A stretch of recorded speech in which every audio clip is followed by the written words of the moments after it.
असम, बंगाल, क्या झालमुड़ी यहाँ भी पहुंच गई?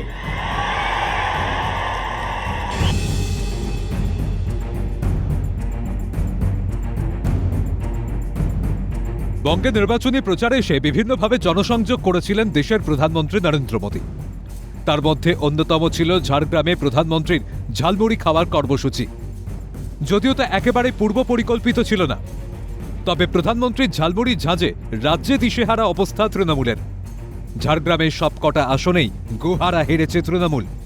এবার পশ্চিমবঙ্গ জয়ের পরে নেদারল্যান্ডসে গিয়েও সেই ঝালমুড়ির কথা শোনালেন প্রধানমন্ত্রী নরেন্দ্র মোদী।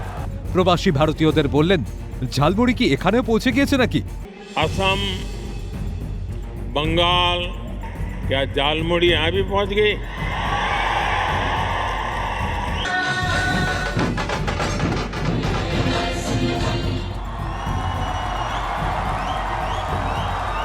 নেদারল্যান্ডসের দ্য হেগ শহরে একটি অনুষ্ঠানে উপস্থিত দর্শকদের উদ্দেশ্যে প্রশ্ন ছুড়ে দেন প্রধানমন্ত্রী।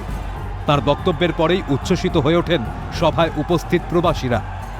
পাশাপাশি বাংলায় রেকর্ড ভোটদানের কথাও বিদেশের মাটিতে তুলে ধরেন মোদী।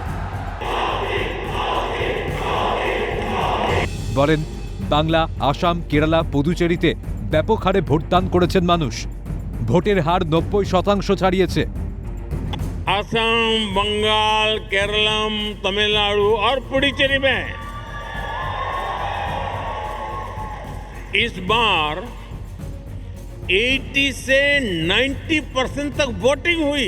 বাংলায় প্রচারে এসে প্রধানমন্ত্রীর মুড়ি খাওয়ার সেই বিরল দৃশ্য মুহূর্তে ছড়িয়ে পড়ে নেট দুনিয়ায়। উঠে আসে রাজনৈতিক আলোচনার অন্যতম কেন্দ্রবিন্দুতে। ভোটের ফলাফল প্রকাশের পরে বাংলার আনাচে কানাচে বিজেপির সেলিব্রেশনের অন্যতম অংশ হয়ে উঠেছে ট্রেন্ডিং ঝালমুড়ি। এমনকি ব্রিগেডে বিজেপি সরকারের শপথ গ্রহণের মাঠেও জায়গা করে নিয়েছিল ঝালমুড়ি। এবার সেই ঝালমুড়ি প্রসঙ্গ টেনে প্রবাসী মনের খোঁজ নিলেন খোদ প্রধানমন্ত্রী। ক্যালকাটা নিউজ। माता की